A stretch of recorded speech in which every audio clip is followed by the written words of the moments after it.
stay on to the second hour, you'll get to hear and see the premiere of their fantastic film, Earth Defender. But I believe, firstly, they're going to talk to us about their story and the importance of innovative storytelling with regards to sort of driving the climate message, which ultimately, I believe for them, is sort of rooted in Indigenous communities, or they try to take a lot of perspective from Indigenous communities through their work out in Indonesia and the like. So I'd really appreciate a warm welcome for Shlee and Jorik. Thank you, Professor.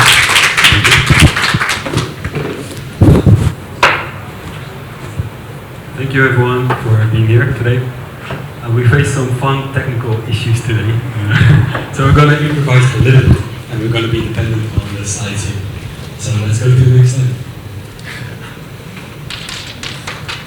Yeah. So my name is Sil van der Woerd. I'm 5 years old in this picture here. And my story started back in my childhood. And at some night I was staying over at my grandmother, sleeping over, and on TV came a clip of a fox that was stuck with its paw in this trap. And the shot lasted very long in my experience, and there were two things that I didn't understand. One was, why would people invent such cruel things that lead to so much suffering? And two, why did the filmmakers not interfere? Fast forward 20 years later, and I met my friend Jorik while we were both studying visual effects in Hollywood. And we ended up in the industry working on movies like Star Wars and Avengers. And we really started to think, is this all we want to do? Is there more than entertainment in this world?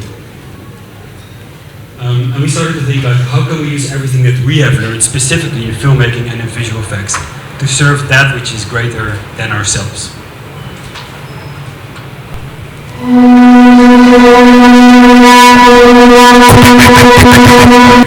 Sorry, this is probably going to happen a few times. So. Yeah. So what we decided to do is found Studio Birthplace, which is a creative filmmaking studio which dedicates itself exclusively to telling the most important stories for our planet. So everything about nature, environment, and people. And we want to share a quick overview of our work. So this is just 90 seconds of fragments from our work.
Alrighty.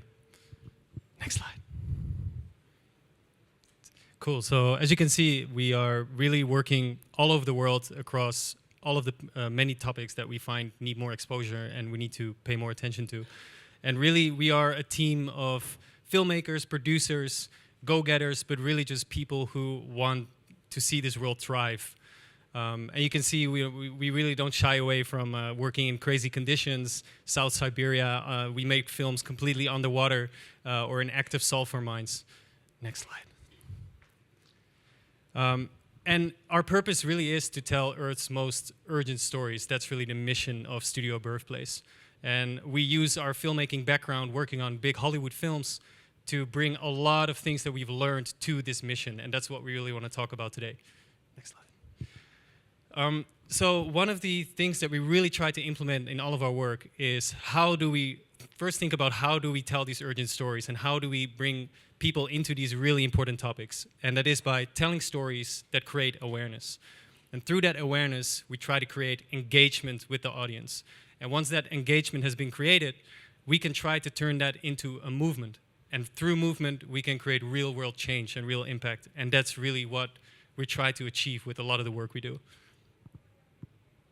Next slide. So we believe that storytelling plays a crucial role in changing systems. Because telling a story in the right way can really change the culture of a society. And we need to tell those stories to shift these perspectives to reach the next tipping point. Next slide, please. So there's a couple of issues that we notice when we look at how stories are being told for our planet. So there's definitely this one. I don't know how many charts or graphs you've already seen here at the COP, but definitely researchers and scientists love them. But charts and data don't communicate emotionally. The public struggles to relate to abstract graphs, so how do we solve that? Another problem is that people are easily turned off by depressing news. No one likes like a depressing story, so how do you keep talking to people? And there's also this. I don't know if you notice anything odd about these videos that are on screen here. They look beautiful. That's such a cute little bear. Look at that. But if you click next. Yeah, this is totally false information. This is artificial intelligence. So this is now the state of where we are in the world. And yeah, as you can see, they look completely believable. So what can we actually trust on social media? That's a massive problem that's coming up. So in this hour, we really wanted to share some key learnings that we have encountered in the couple of years that we were making all these films, in how to approach storytelling for our planet. Yeah, and this really is one of the most crucial facts if we tell stories about important issues, is to balance the education with entertainment. When people are entertained, when they are engaged with the message and with the topic, that's when it's easy for people to absorb information and to really get engaged by it. So this is really one of the main things that we try to achieve with all of our projects. Our next one, this one is something that we encounter with a lot of NGOs and other kind of work that we do with brands, is that there's a lot of huge messaging that's trying to be communicated in a short amount of time. So short copy, clear call to action is another one that we try to apply a lot. Next one. And then this is one that you will see a lot of in our work, epic metaphors and bold concepts. So if we look at this picture, this is a turtle that probably when it was very young, swimming in the ocean, encountered a piece of plastic that it probably thought it was seaweed. Just designed for us to make it a little bit more convenient, comfortable to pick up like 6 cans from like the store, the shelf in the store into our shopping cart. So this turtle confused a piece of plastic and of course altered its life. And unfortunately there are many more examples like this. So how do you take something like this, which is very painful, and transform it into something that's very powerful? Like can we actually get this message across to people? So this led to a project called Birthplace, which is a music video for UK artist Novo Amor.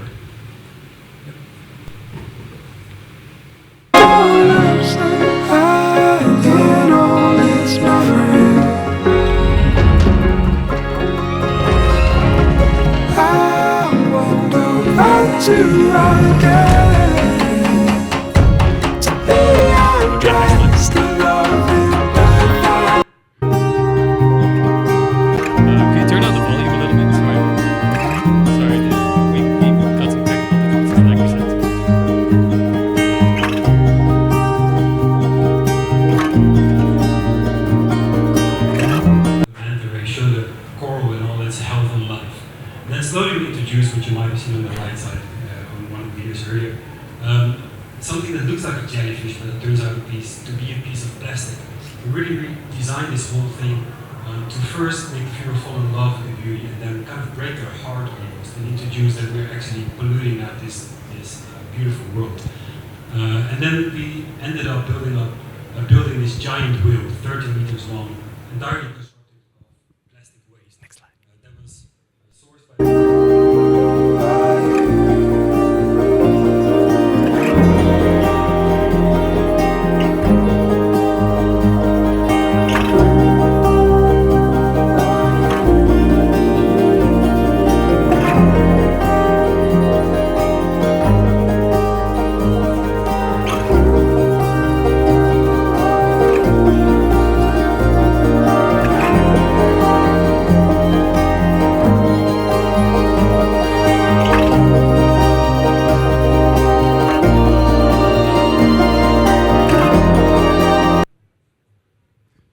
Another epic metaphor that we try to apply in some of the work we do with Greenpeace.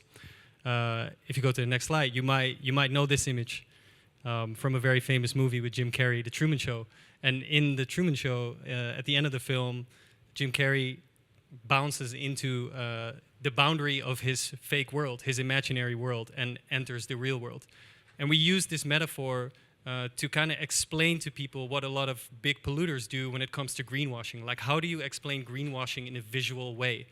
So we did a pretty big campaign with Greenpeace where we did multiple series of videos and kind of put a fun spin on that. So if you go to the next one, we find these characters in this beautiful green lush world, and they enter this world. Welcome to the green world of industrial meat, awesome. And then if you go to the next slide, they play football, and hidden in the bushes is this boundary where we find what's behind it, the real damage that a lot of the big polluters are causing, that they're trying to hide through greenwashing, covering up their environmental crimes. So here we see really a really big kind of over-the-top visualization of that. If you go to the next slide. Similar to the aviation industry and how greenwashing is used to promote sustainable flying, and you can fly green now. Again, if you go to the next slide, our characters are playing in this beautiful lush world, entering this really wall where they realize green is. And this is just a playful way of kind of explaining greenwashing visually. Like, how can we pull people into these stories? And a last example here was on a very big case that Greenpeace was working on against total pollution, total energies, where, if you go to the next slide, they are applying massive greenwashing techniques in the Congo to keep grabbing land and extracting oil. So here our conservationists rip through this wall of fabric, and behind it they find all of the oil extraction that total energies that keeps is causing. And lastly, in terms of epic metaphors, there is this project that we did with the artist called Splash and Burn. And here we carved a huge SOS sign into a palm oil plantation, which this palm oil plantation was bought up by an NGO and was then taken down and being rewilded. Yeah, it was turned back into rainforest. This was a plantation on the edge of the looser ecosystem in North Sumatra, where there's a lot of biodiversity, of course, which is threatened by palm oil plantation. So as a big statement, this organization really wanted to, of course, take it down, turn it back into rainforest, but also send out a very big message to the world, like, hey, we have to start paying attention. This is an urgent time. Engage emotionally, one of the very important things we try to do in our work. So when people are really emotionally touched by a story, in the end, that's how we communicate. It's through stories, and that's how we understand our world. We've been doing that for hundreds of thousands of years, since the beginning of civilization, is we try to understand our world through connections, emotional stories, and people. So that's another way in that we often try. And with this film called Broken Wings, we tried exactly that, is how can we make a really upsetting and large kind of issue emotionally engaging. So if you go to the next slide. We worked with Ludovico Einaudi, who is the world's most streamed piano player at the moment. And just having an artist kind of giving his platform to an issue about bird poaching, where the film kind of explains the state of the bird poaching industry in Southeast Asia and the environmental damage that it causes. It's amazing, because already you have the audience of an artist who is emotionally attached to his music, and now they're watching an important message through his music, and they're really emotionally engaged because of that. So that was incredible working with him. That's something we try quite a lot. Whoa, too fast. Yeah, maybe one. I think it would skip one. Yeah. One back. Yeah. Yeah. So we try to kind of change the narrative, right? So a bird in a cage, it's someone's pet. It's something that someone loves, and it's a beautiful thing. But really, what it's causing is enormous environmental damage. And for every bird in a cage, 9 birds have died to get there, and we're talking about wildly caught birds.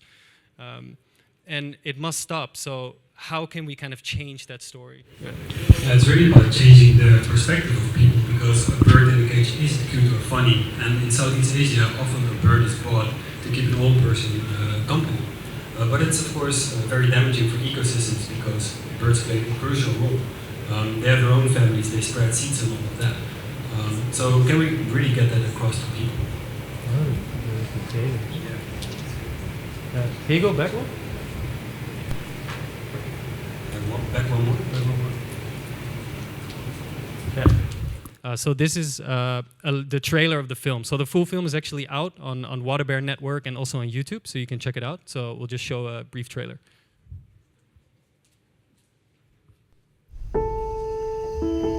Sound. Lights, action.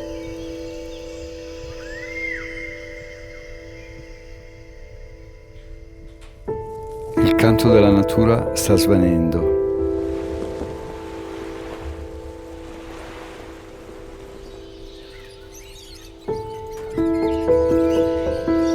È ora di ricominciare ad ascoltare.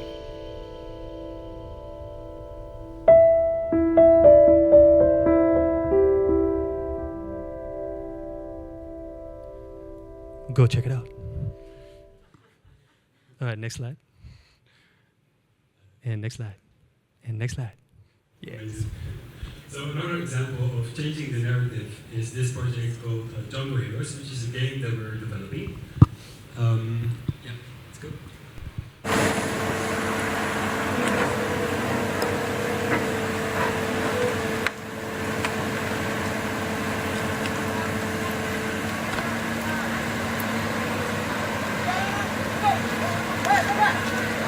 Something like this and turn it into something short.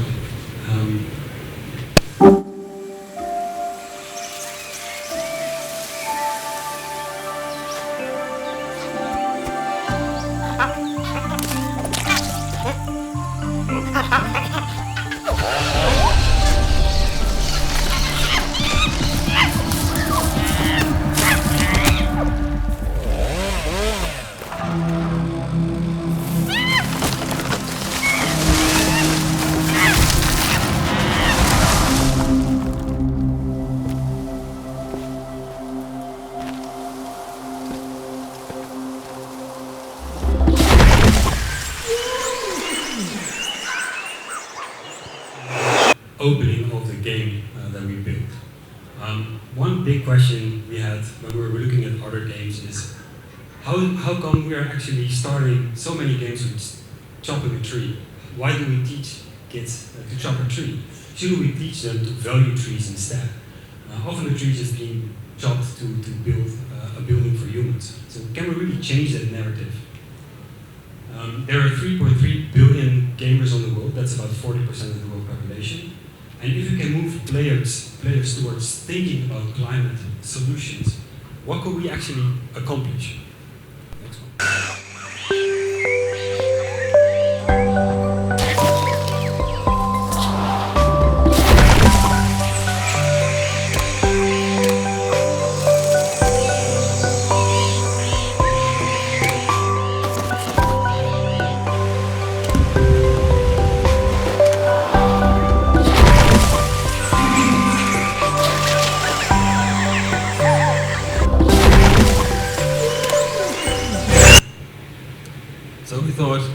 actually turn players in conservationists and restore ecosystems and bring back wildlife. So basically, they start with a big, dry, polluted game world. And you see a lovely palm oil plantation, palm oil Refinery. refinery, thank you, here in the bottom left corner, and then you're going to restore it into this green world, and the palm oil refinery turns into a orangutan rescue center. And all the trees there are growing fruits, etc., and they enable characters to do their jobs. And you start like a vegan restaurant, and then discover islands and mysteries and all of that. And in a lot of times in games, of course, there's an economy, which is a big mechanism of the game. And in this game, the whole economy teaches you how to build a sustainable economy. So it has all these elements that games use, but with a spin on it, trying to kind of flip it and say, hey, this is actually how we should think about nature and about how we should live in it. Also, we wanted to make a direct link between the real world and the game world. So we are collaborating with a project in North Sumatra, and they built this beautiful forest school, and we rebuild it in the game, so you learn about the real world in the game. And also, the game is supporting through the payments that are being made by players. A project at the same spot, and you see the school there on the right, which used to be a palm oil plantation as well, which is now being restored back into rainforest. Yeah. Here's a bit of a different spin. So another campaign we did for Greenpeace, and here we really thought about, okay, how can we make people understand the problem and what it's causing, and how can we really create visuals that show that in one image, or as we did here, in one film. And this is a campaign which is very current and very relevant to this COP, which is all about the finance industry and about finances directly funding projects that cause nature destruction. So Greenpeace is doing a really big campaign around this to get this message out to the public, for them to understand that this is happening, and hey, pay attention where you put your money, in which bank you're putting it, etc. That's what we created this film for. Anything to add? Yeah, it's a 2-minute film, and we'd love to play it for you.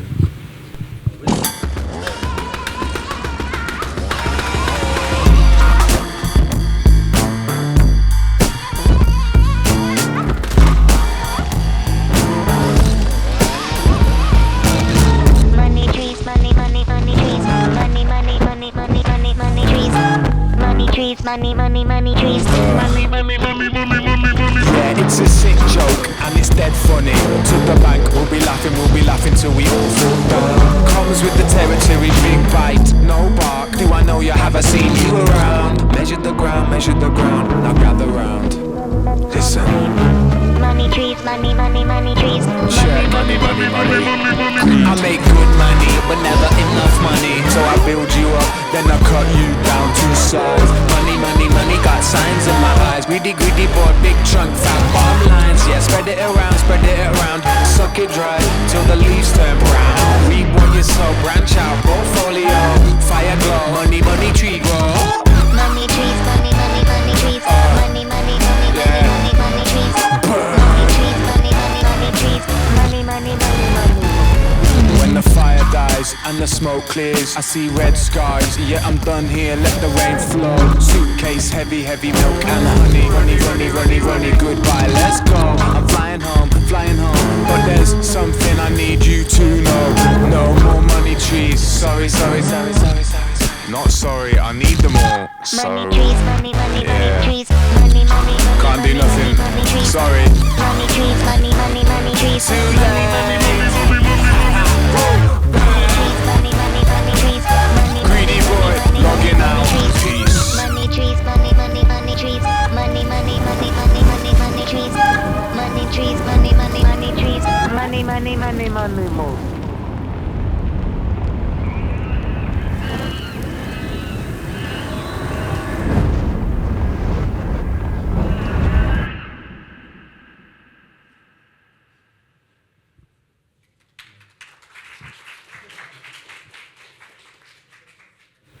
Yeah, so this is maybe a bit of a graphic video, but sometimes it's really important to make a bold statement. And we find amazing partners in Greenpeace sometimes to make a bold statement. No trees were harmed during the making of this video. Yeah, actually, to explain that, we when scouting for the location, we found like a piece of forest that was just like blown over by a storm that had recently passed. So we got really lucky with the decor. Next slide, please. And to take this kind of messaging outside of a video. So this video actually went quite viral, and a lot of people started sharing it. And there's always the thought of like, how can we extend the film, the life of a film, and create more of a campaign around it? So we created key visuals like this that really bring that, again, the problem, or like where we need to make the solutions, to what is causing it. So here we can see, you know, a parliament setting, and they are literally having a meeting, confronting the nature destruction.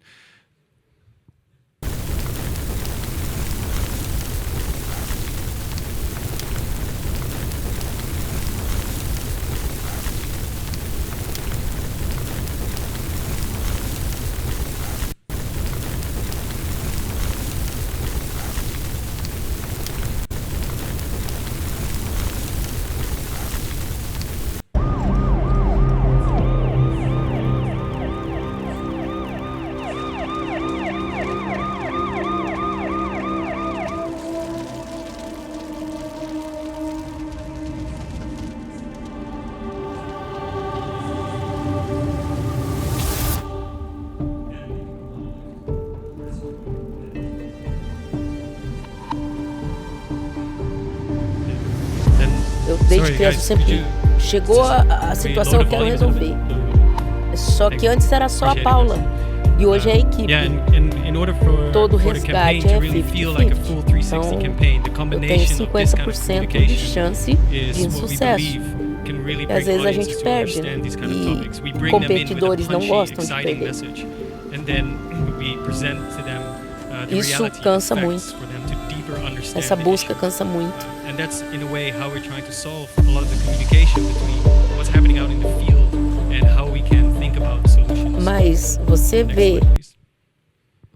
So empower the audience is of course a big step of that, and a lot of the work that you saw here was about explaining problems and creating awareness around issues. But how can we also empower people to feel like they can be part of solving these things, and they can be part of creating the solution? So for next slide, for Discovery Channel, we have created 2 seasons of this series called Change Drivers. And this series highlights people who have dedicated their lives to creating positive change. From a conservationist to someone who's advocating for cleaner streets, to a photographer who has spent his whole life documenting wildlife crime, all kind of different people who are really dedicating their life's work to creating positive change. And what's interesting about this series is that it was aired, or it's actually season 2 is airing right now, on all of Discovery's channels in the commercial block. So where normally we use airtime to sell stuff, Discovery is using that airtime to actually put important messages out into the world. Season 1 has a short little trailer, so you get a glimpse, so we'll play that for you now. Sound. An iceless world is a dangerous one. We need the audio guy. I have 29 toxic chemicals in my blood. Nigeria's forest loss is unequaled anywhere else in the world. It's make or break time. If each one of us steps up, it can be a huge difference. To create real change, we need everyone to get involved. It's time to act. Yeah, so this was season 1. Season 2 is airing now, and what's interesting is that people, especially season 2, there's a lot of stories that feel very accessible, and of course that a lot of the issues that we face are gigantic, and they feel very out of reach for the everyday person to get involved in, and that's how, again, through stories of people who are creating change, we try to allow people into these problems and become part of the solution. Next slide, please. Okay, making the invisible visible. We really love this one. Let's go to the next slide. So, of course, I'm sure you also read reports like the IPCC, for instance, and there are very important numbers in there. But we also had that slide earlier up on the screen with all the graphs. And of course, that is super important, but how do we really understand numbers like 10,000 of this, or 1 million of that, or 1 billion of that. It's just a bunch of digits. Like, how will we really create an emotional connection with it? So with our skills in visual effects, which is our background, we started to think about how can we actually solve this problem. And this led to a very exciting project called Wasteminster. We see Boris Johnson here. And this project really wants to show the amount of plastic, which is 1.8 million kilograms, that the UK exports to other countries every single day. So which is not really recycled. Let's play the film. There is no greater duty for any nation than protecting our people and our planet. The UK government is a global leader in tackling plastic pollution, and we can be incredibly proud of what we are doing. Plastic everywhere, out of there. What in the wibbling fiddlesticks? Packet crisps. Help! We have banned plastic straws, plastic stirrers, and plastic cotton buds to make sure that we turn the tide.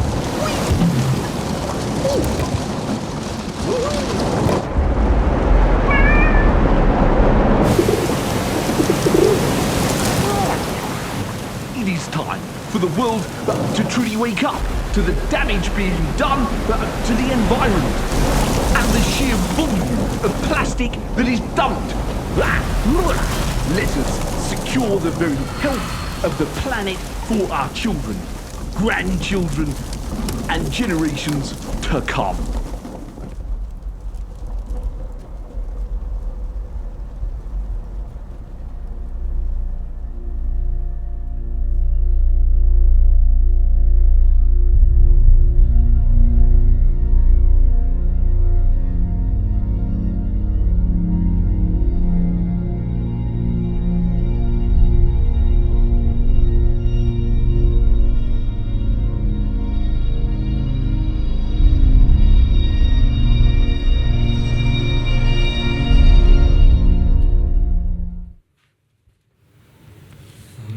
So this is another good example of bringing a fictional, well, not a fictional story, but a fictional visual together with the reality.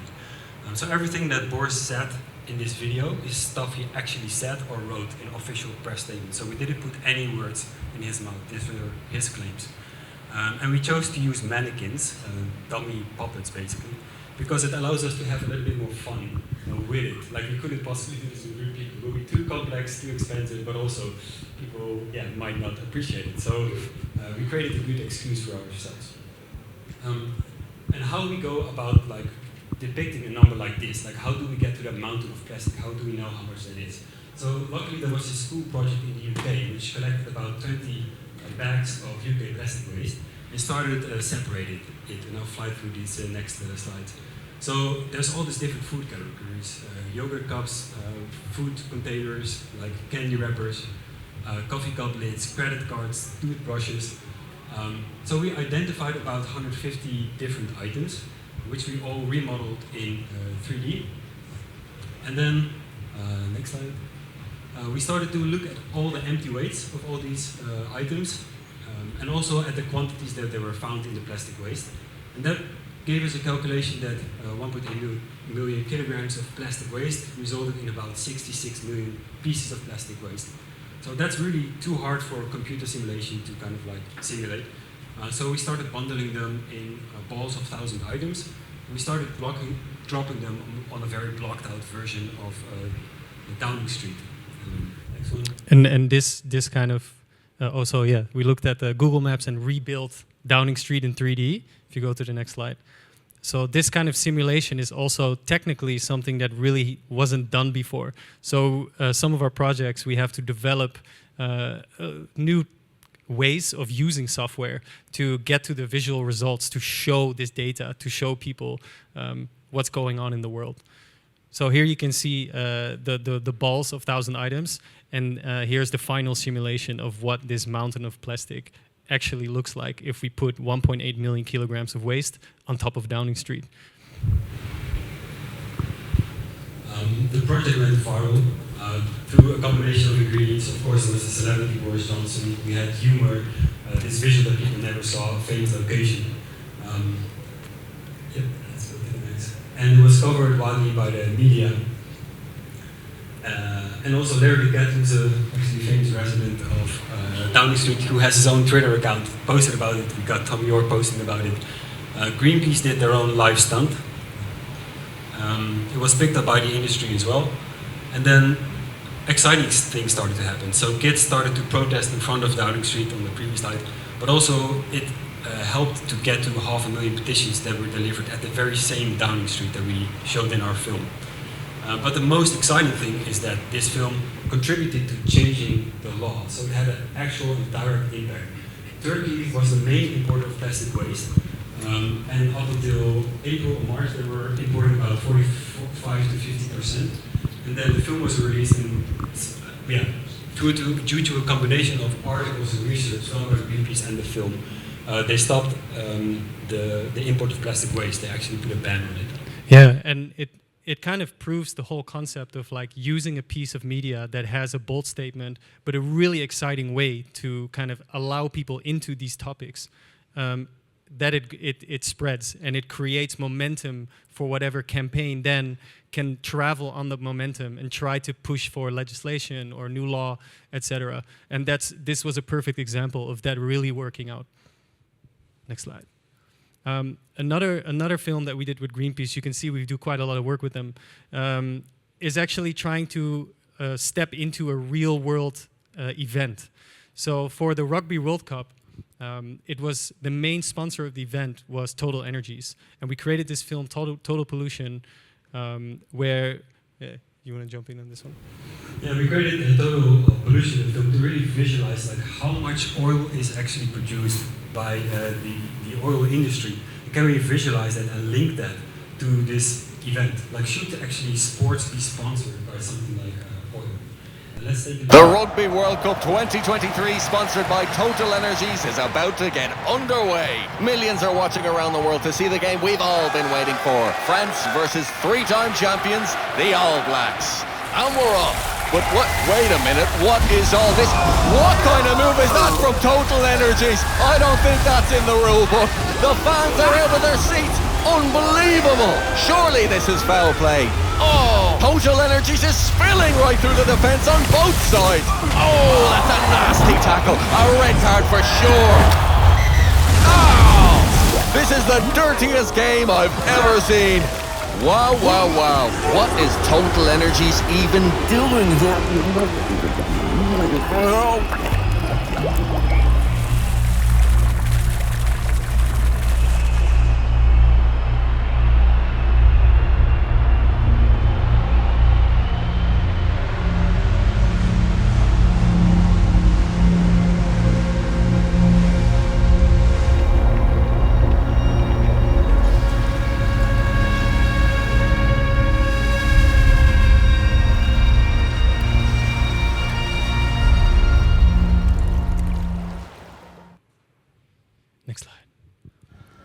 So again, trying to think how can we take this message outside of a film.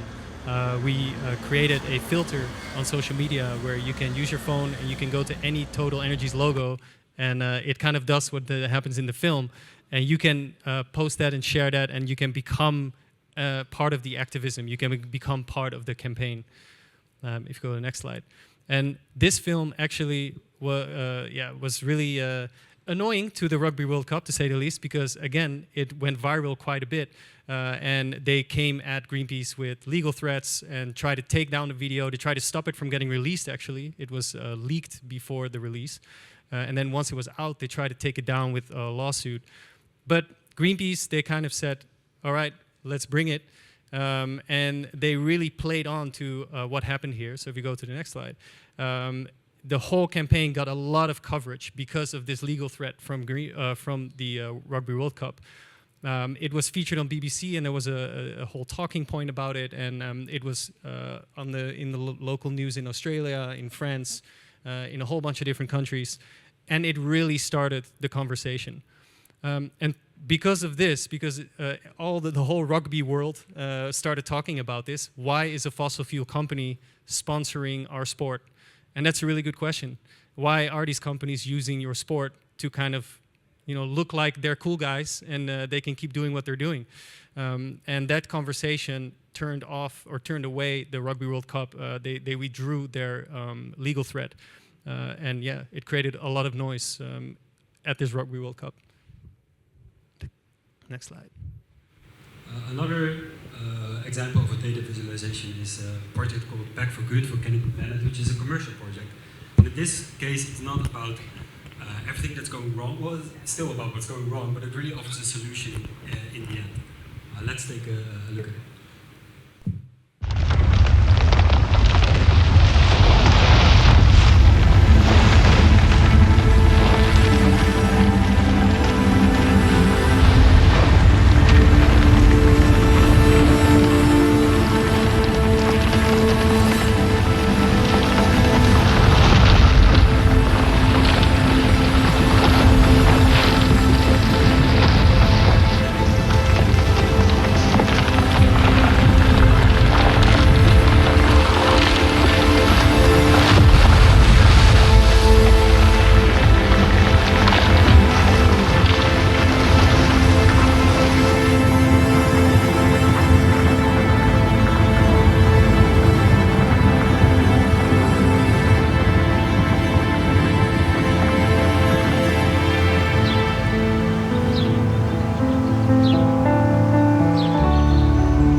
These are the last two projects. Yeah, final two.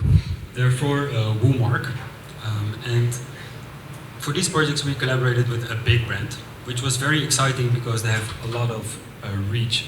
And we said we only want to collaborate if we can have a very strong pro-nature message. And in this case, we really wanted to inform people about the synthetic clothes that they are wearing. Yeah, and like you saw in the previous video, there's a power in working with brands who have a really big reach, but are trying to do the right thing with their product and their production chain. And if a brand like that is willing to put a message and make a statement, it can really make big waves.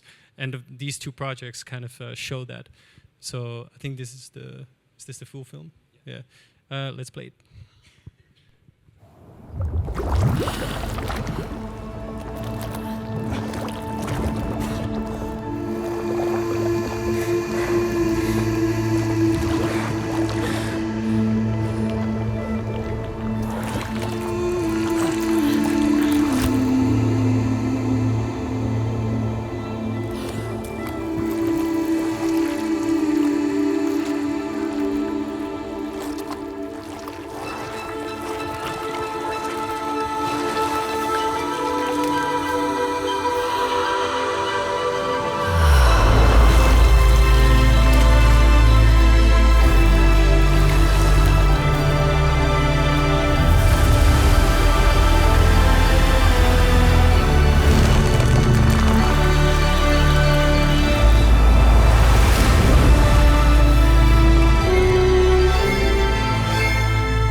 So of course, wool is not the end-all answer, but having a brand like this, putting their money where their mouth is and trying to find a solution with their product, but at the same time, making such a massive statement against the fast fashion industry allows you to reach a really big audience. So if you go to the next slide.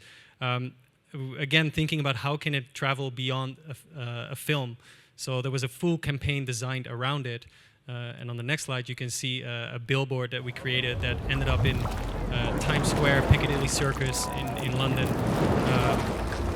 Really just honing in on that fact of how much oil is being used in the production of fast fashion synthetic clothing. And as a result, you can see this film was watched more than 90 million times.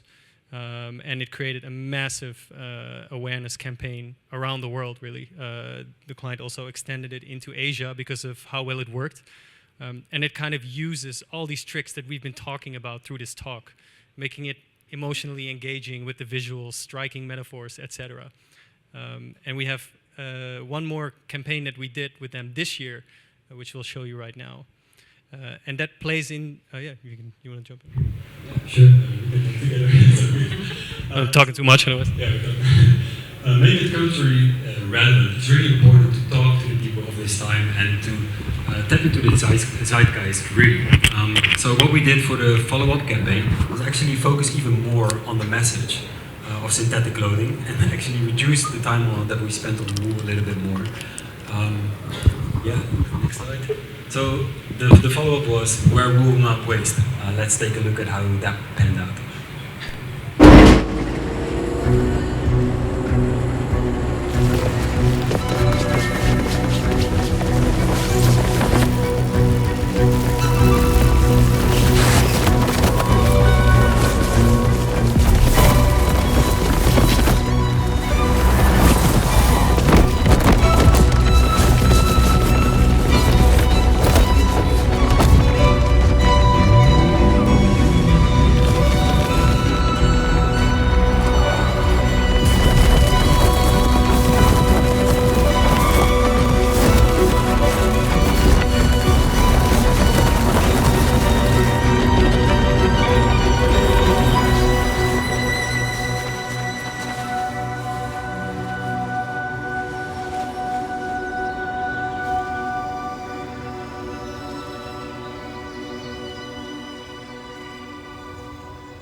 Cool. So here we really played into the whole zombie film metaphor, again, using epic metaphors.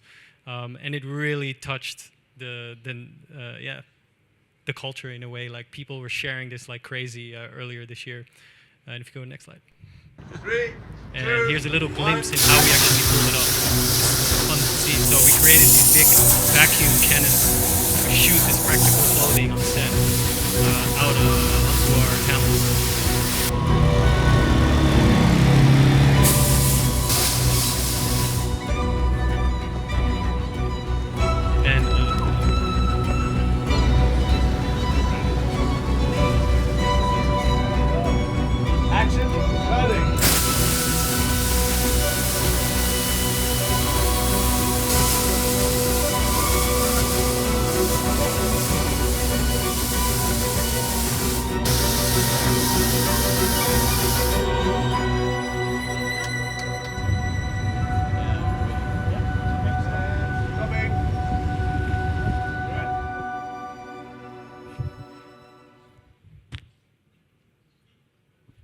So that was the practical side of how we kind of, what we had on set to create our running stampede of zombies.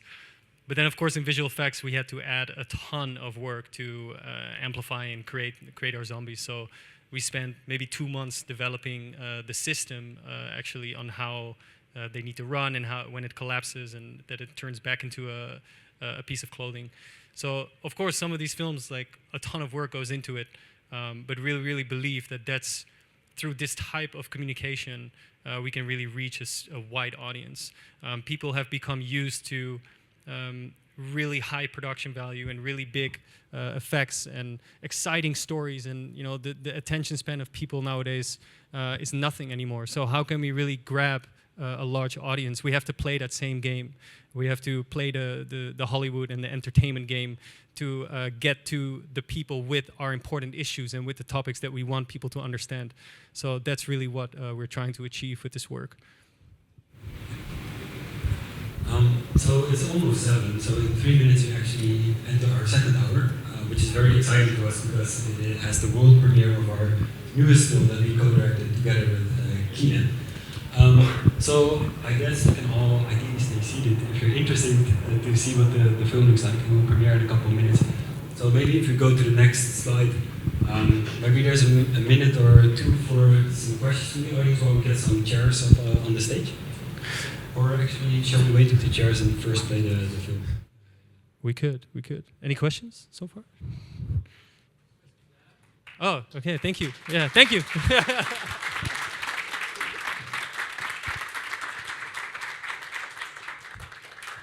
Keenan Tagar. Next slide. All right.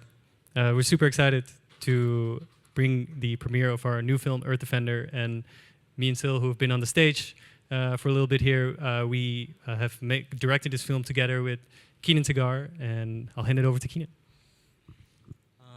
Hi, hello everyone. My name is Keenan, and I come from the Iban people in Western Kalimantan, Indonesia. And this film was filmed there. And it's about a very real story. It's about a story that is very close to me, to my people, to indigenous peoples. It's the story of the lives lost in defense of nature.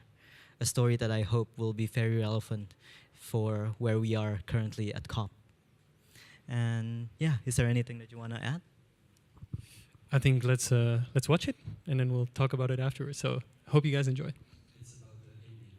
Yes. Turn up the volume.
Tanah to inay kitay.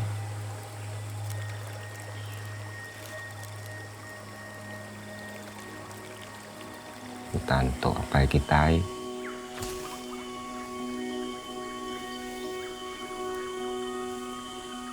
Ay to tarah kitay.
My God, I can't can't stop it, so let it rain. Let it don't mean a thing. Just let it don't mean a thing.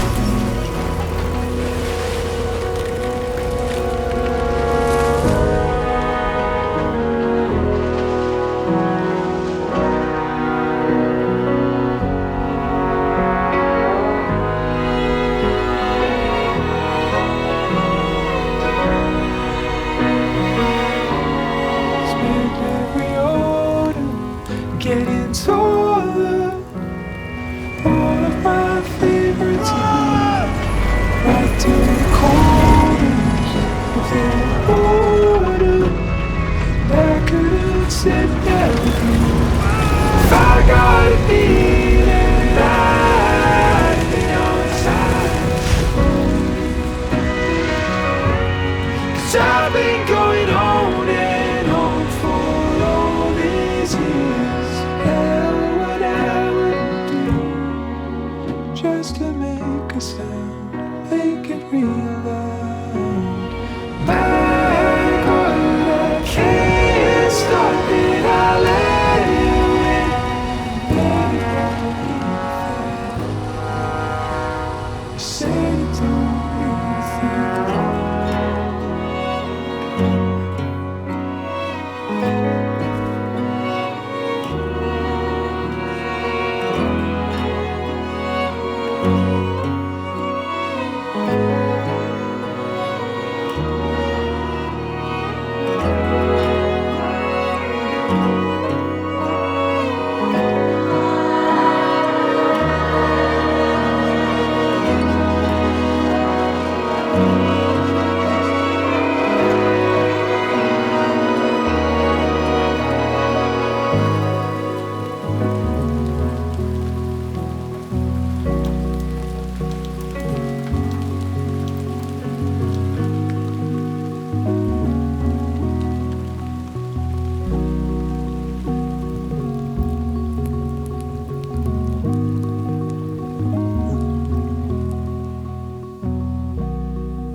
Ingat keadaan ya. Waktu kena kita hidup, nak berjalan apa inai, jemahilah dan nak cara kami ngetahan kemenua au. Au, bye.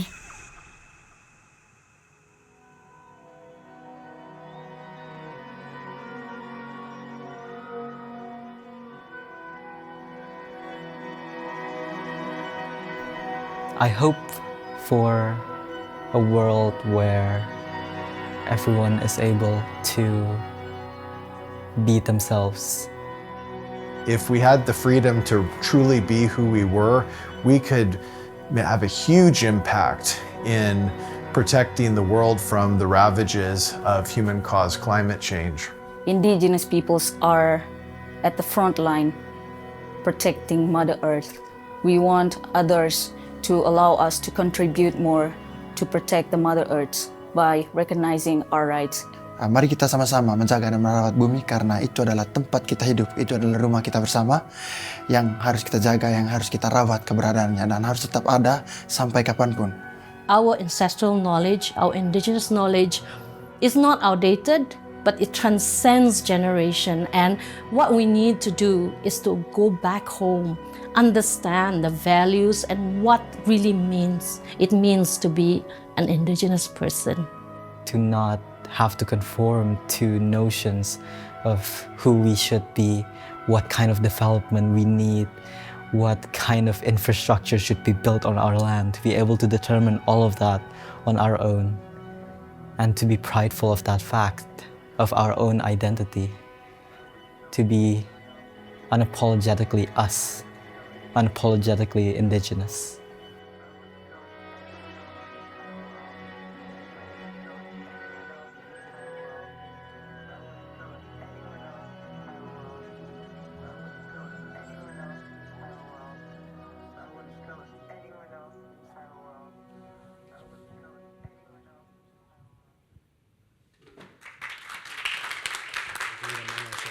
We'll do it among ourselves first.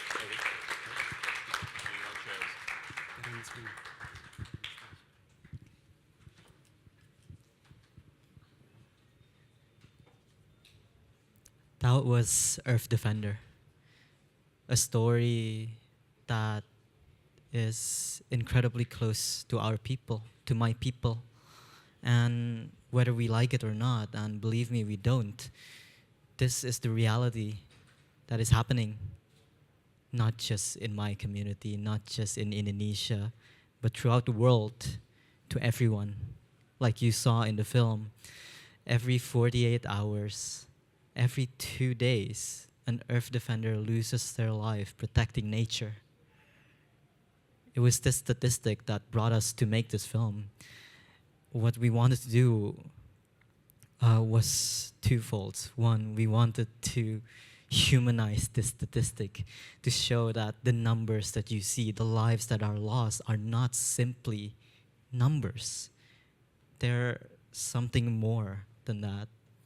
They're somebody's father, somebody's mother. These are complete whole lives that cannot be reduced to simple numerical figures. And that's what we wanted to convey through this, to wake people up to see that it is not okay. The lives that are lost is not okay. Just the same to indigenous peoples and to all the other genocides that are currently happening. And the second is for us, for me personally as an indigenous person, that fact of lost lives, of land taken away from us, of family members going missing, being murdered, that is a collective trauma that indigenous peoples have shouldered for generations, for centuries, since the dawn of colonialism, and still do today. For our community where this was filmed, this is an act of healing from that trauma, from that collective trauma. Taking back the tools, media that has historically been used to justify our oppression, to greenwash facts. Taking back that, co-opting all of that, co-opting the narrative structures, and using it for ourselves to redefine for ourselves what it means to be indigenous, what it means to be us, to show that it is so much more than the one-dimensional way that I feel indigenous peoples have always been viewed, especially in spaces such as COP. Indigenous peoples aren't just protectors of the land. We're also humans.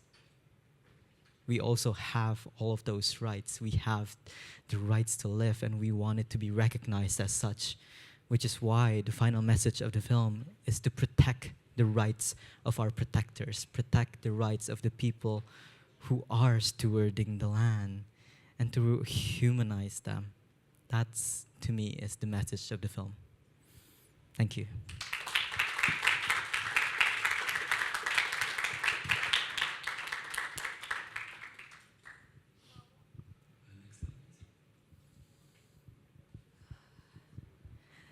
And as has been said, this is a story that's happening everywhere.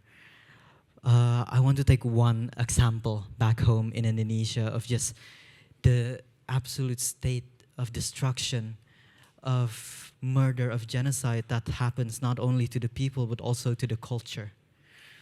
The Indonesian part of Papua has been part of Indonesia since the 1960s.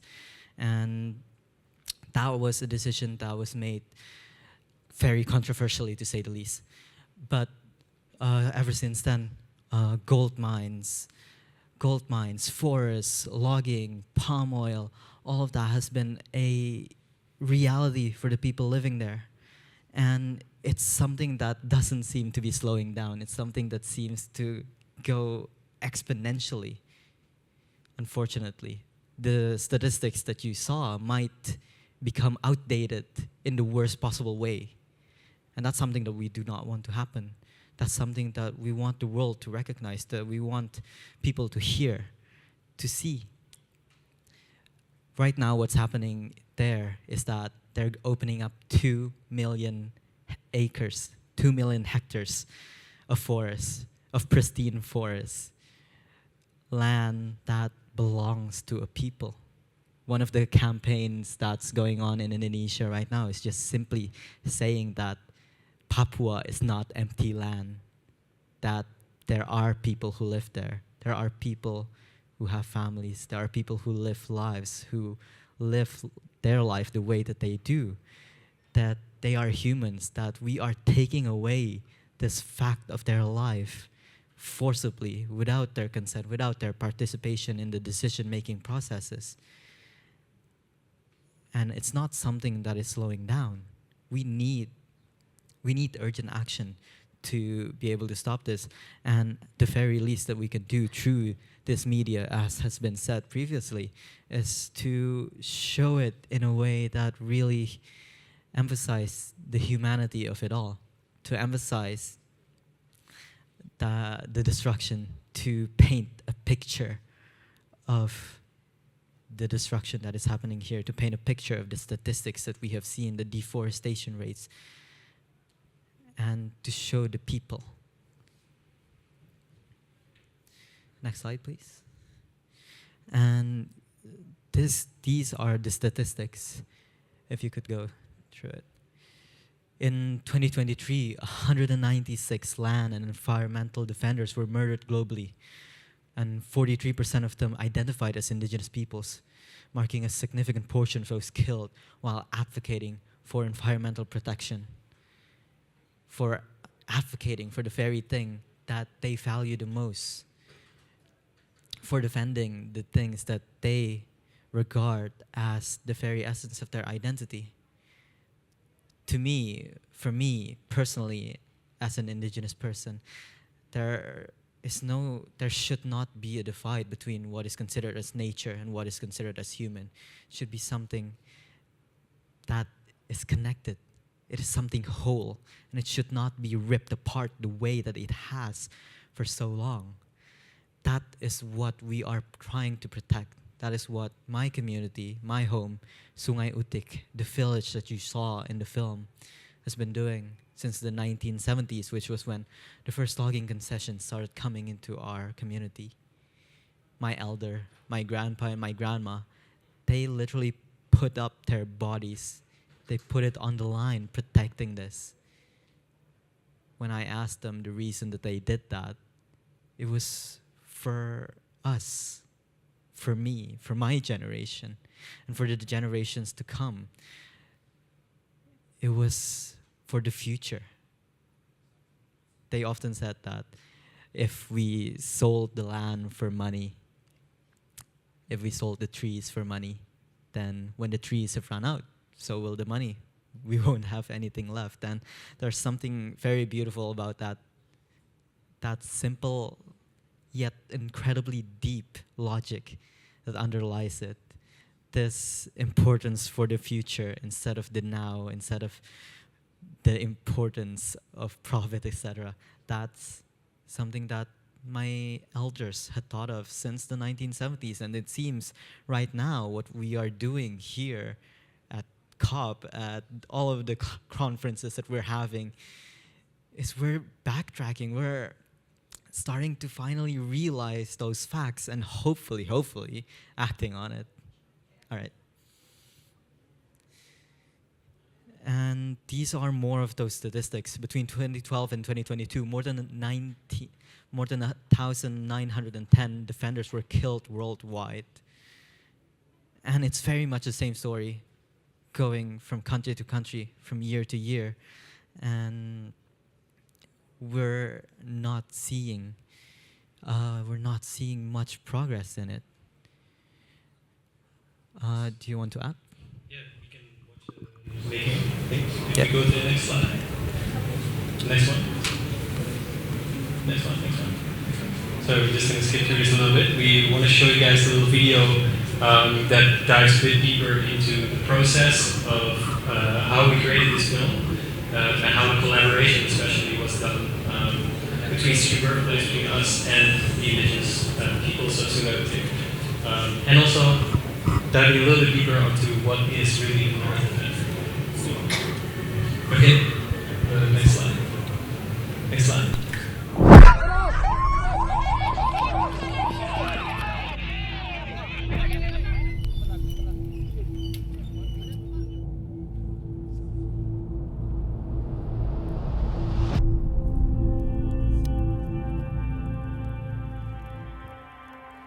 Going for a take, guys. Everybody hide. This film is about the very real problems that exist within our world. The criminalization and the murder of Earth defenders. Indigenous peoples who are dedicated to protect and preserve the natural world, their land, their forests and rivers. People who fight against environmental destruction. Earth defenders are the Earth's last lines of defense, and some have given their biggest sacrifice, their life. Indigenous peoples see themselves not distinct from nature, but as part of it. Nature to us is everything that gives us life. It is our very life source, and we treat it as such, taking only as we need, protecting it in the face of ongoing threats. Palm oil plantations, illegal loggings, gold, coal, nickel mines. All of these are connected in the extractivist systems that has painted the lives of Earth defenders. Now is the time for us to go beyond that narrative, to start defining ourselves not by the problems that we face, but by the solutions that we can provide. Managing more than 1/4 of Earth's terrestrial surface, Indigenous peoples are the best stewards of the land, a fact that has been recognized by UN bodies such as the IPCC. Recognition of Indigenous peoples' roles and recognition of their rights are necessary. Necessary if we want to put a halt to climate change. The indigenous voices need to be amplified, the Earth Defender voices need to be amplified because they're doing some of the most important work on the front line of our climate crisis, of our human rights crisis. We really wanted to tell a story about this and bring our craft and our skills to this movement. But of course, being from the West, we cannot tell this story and represent them. So we are working very closely with the indigenous community of Sungai Utik, collaborating with filmmaker Keenan Tegar to make sure that this is his voice, this is the community's voice. And we're here to tell this story with them, but making sure that they're part of every part of the process so that this story is told the right way.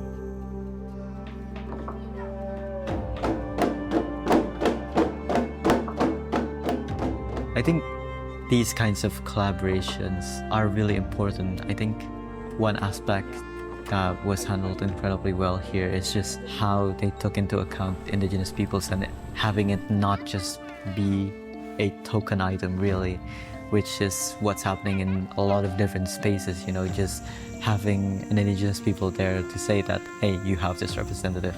That's something that didn't happen here. It was a very real collaboration where everyone was able to equally contribute to it, able to shape it to what they think is right. I really love this collaboration. Jorik and I have been working together for a long time, but it really took Keenan, someone who is indigenous, to be able to tell this story, because it's not in our roots. So we really had to learn a lot, and in a way become students. I really learned about what it means to be indigenous. We went through a really intense process with the community, doing multiple community meetings where the whole project was openly discussed. Everyone could voice their opinion, and if there was anything that they felt wasn't right or that they felt should be changed, we would listen to that and we would work with Keenan to adapt it. Throughout the process of working with them, the film became more unique, and it really became the Sungai Utik film. I feel that we have to make bridges to better understand each other, but also to help each other. Like we may have gathered certain skills in filmmaking or in storytelling, but we don't have the knowledge, or we are not owners of the story. So it's very important to exchange this knowledge and try to figure it out together. For me, it matters so much that indigenous peoples can portray their own stories, because the world's narrated by far too few storytellers. We need that diversity now more than ever, you know, just being able to see all of the different ways of life, ways of thinking, ways of knowing. That has its own merit to me. And cut. Oh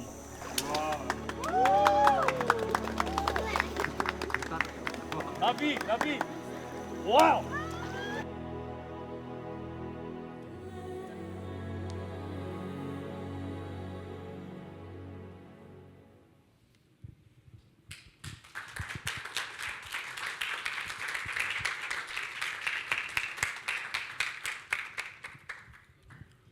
Thank you so much. Yeah, come on the stage, guys. Yeah. So one thing we didn't mention yet is that the music that you heard in the film was once again a collaboration with UK artist Novo Moore, which we precisely did because he has a massive platform. His music reaches about 56 million people a month, which is massive. So hopefully this will really amplify the story and get the story out there. So this is what we try to do. And the film is releasing online officially tomorrow. So you were the first people to see it. And but it's releasing online tomorrow, so please then share it with everybody. And we would love to hear your thoughts. Also, other questions at this stage. Any questions?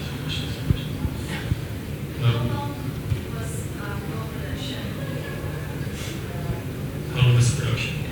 Yeah, so that actually leads a little bit into our how this collaboration formed. And I think the whole process took around 7 months, maybe, from start to finish. 7 or 8 months, give or take, a long time. Because, of course, in order to tell the story, we had to make sure that it was told right. And it took a lot of research from our team when we first set out to do this project to find the right people to make this with, which is when we found Keenan. So we looked at about 15 different indigenous peoples, tribes and communities all over the archipelago in Indonesia and Southeast Asia. And that's when we stumbled on Keenan and Sungai Utik. And Keenan is an incredibly talented filmmaker. And it was just a perfect mix of being able to tell this story of Earth Defender, because the Sungai Utik actually lived this story. They are a community who have gained their land rights after fighting for it for a long time. And yeah, that's how the collaboration came to be. And I think an entire month of the 7 or 8 was spent on the field. Like all of you guys were there in the community. And when we first came to the village, we've already created somewhat of a rough script. But when we brought it with the community, there were so many changes, so many new ideas that came, because we were trying our very best to be able to be open to the diverse perspective, to the different lenses that people see the world. Because even I, as someone that's from the community, realize that I have my own worldview of what our people is like, and I did not want to impose that on the people. We tried, and we did dialogues with the community multiple times throughout the revisions of the script, to finally came to where everyone is able to be happy with the story that's being told, to ensure that it's not coming from a colonial lens, a Western lens, to be able to say that this is a story that came from the people themselves. Yeah, this is something incredibly important that we are actively learning, and we learned through this project a lot about, and a lot of insights were gained through that, because a lot of times what we see is filmmakers or storytellers come into communities like Sungai Utik, or tell stories, of communities far out in remote places, and they go and they capture the story, and then they're out of there, and they kind of just take the story for whatever they want to achieve with it. But very rarely is it asked, what do you want to say? What kind of story do you want to tell? And I think that's the process that we went through. And that took a month of us being there and just understanding that. And that was a really beautiful process, yeah. Yeah, to give an example, we came in with a script that started with the father actually dead as a corpse, because it was supposed to be like a grieving moment. And then we thought this is a powerful visual to start the whole film, which is about every 48 hours and everything we have learned. But then through the conversations with the community, we learned that this is really not what we should do. We should not show anyone of the community or portray them as being dead, because it could be a bad omen, or it could be something that's not appreciated by the community. So the only response was to revise our plan and figure it out with the community. And I think that's a very important way of working together. Yeah, I remember one of the elders saying that death is a very important thing in our culture. If it's a Hollywood actor playing a dead corpse on scene, we don't mind that at all. But if it's one of us, then it's different. That's something that stuck with me. Yeah, and I think the film got more interested in the end, because it's a different way. But it's really something that we co-created together with the community. Yeah.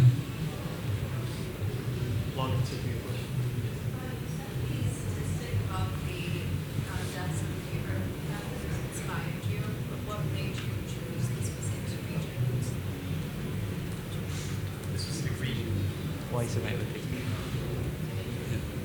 Good question. Well, most of our team at our studio is based in Indonesia, so it was very interesting to us to also exchange like what we, the skills that we have with the community where we live. So we started to look around Indonesia, and actually, yeah, we spoke in person, like via video calls, to about 15 different communities. But so of course, like some are very challenging because they're very remote. Or in Papua, for instance, it was straight out too dangerous. Like we couldn't visit because it would be immediately like a risk. Like it's a place that we would also love to go. But then we thought this story with the Sungguh Gutik is so interesting, because Sungguh Gutik are one of the very first tribes in Indonesia who successfully gained their land rights. So it's also an exemplary story that they have to tell. And then Kinan, the young filmmaker, was like, we would love to tell the story with someone who's actually living the story. So yeah, it was an easy decision once we found you. Yeah, and on top of that, I think, of course, a lot of Earth Defender stories are happening in South America and the Amazon, and that's where a lot of violence is occurring. But there's also a lot of media on these stories, in a way. There should be a lot more, but we hear a lot about the Amazon and the fight that's happening there. And of course, it's an incredibly important story, and that's also what this is also about. It's about all the Earth Defenders in the world. But what we hear a lot less about is about Earth Defender stories in Southeast Asia. For example, Papua, which is one of an incredibly important biodiversity hotspot. If you look at across Indonesia, the forests that are left there are some of the most pristine ecosystems in the world that we still have. And Papua is a very much untouched. I mean, it's not that untouched anymore, but there's still a lot to save there. So having this story be in Indonesia for us shined a light on a different place in the world that needs that attention, because there's so much to lose there. Hopefully that answers it. Yes, sir. I have two questions. One regarding to you, Rose, and one to Kinan. And first to you. I saw at the last there were like many organizations, but I can't imagine like a film production like that is quite expensive. And who was taking what that like over to there.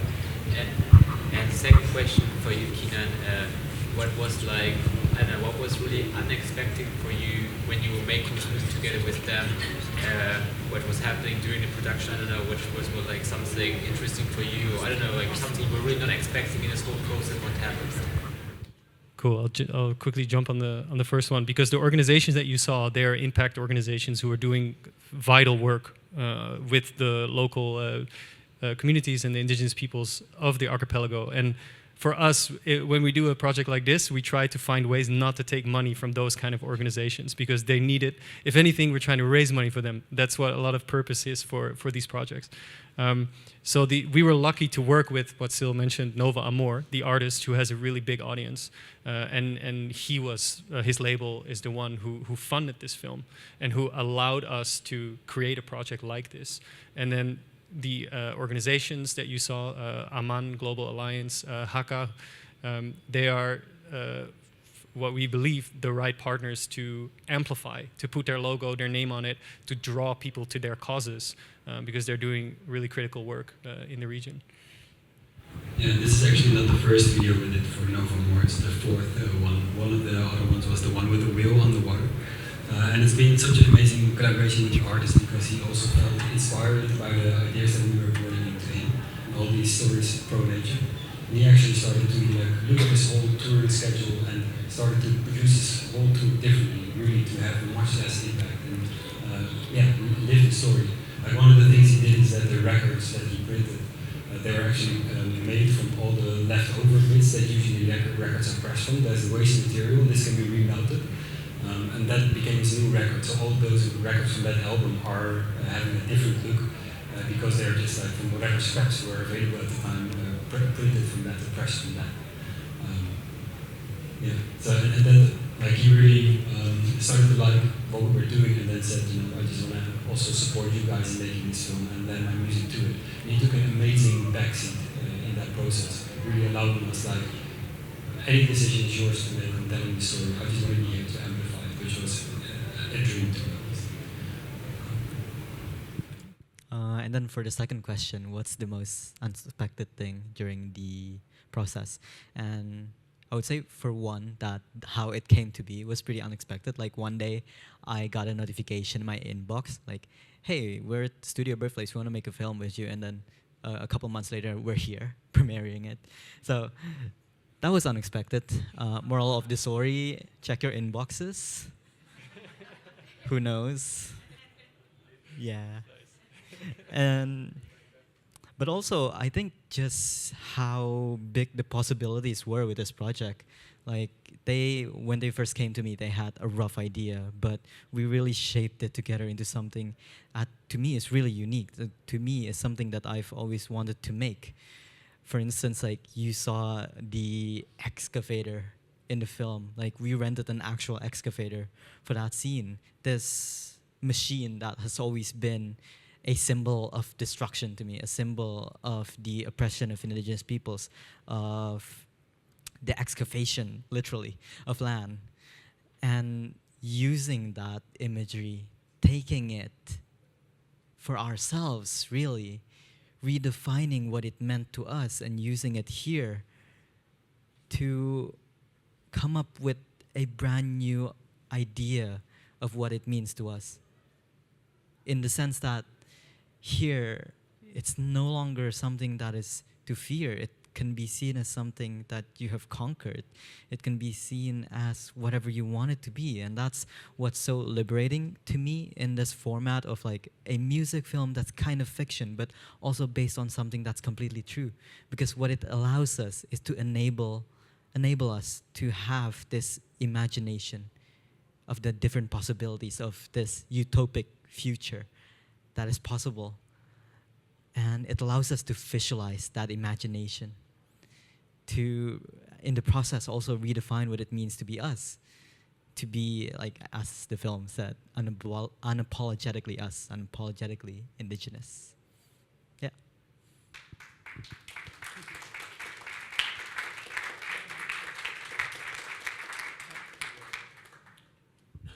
Any final questions? Or one last interesting fact to add is that kind of recently we became aware of the risk that we took shooting the film this way, because we brought no actors. We were completely reliant on whoever was available in the community.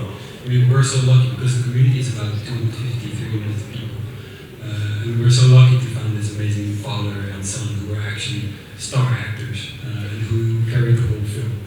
So we were also really quite blessed in this project. It's a very talented community. Yeah, a lot of hill and talent there. Amazing. Any other questions? Or Oh, in the back. What's next? Good question. Yeah, we nothing to announce yet, but we're definitely working on like what stories do we need to focus on, and how do we actually bring more unition amongst all sorts of people, basically amongst all of us in our work. We have a project, a long-form project that we're working on, which we're super excited about, which we think can be the most important film of our time. But we need support, and yeah, we need to really go back to doing our homework and writing it out. Yeah, I think for us, this is just what we really, like, as mentioned earlier, in this film also you can see a lot of the elements that we've been playing with, big metaphors and trying to engage people emotionally, and it's proving that we can reach audiences like this. We can reach new audiences. We can get people to care and participate in the solutions. So how can we bring that to the next level? That's really what we're actively looking at. And also that's why we're here. We want to work with the organizations that we can collaborate with, that we can bring this kind of messaging to the next level and to worldwide audiences. Really, like as Sil said, we're trying to create visual storytelling at the scale that you would want to look at on Netflix or something like that, and reach millions across the globe in this way, and teaching them while they're entertained or while they're moved about what we need to care about and how we need to look at the world.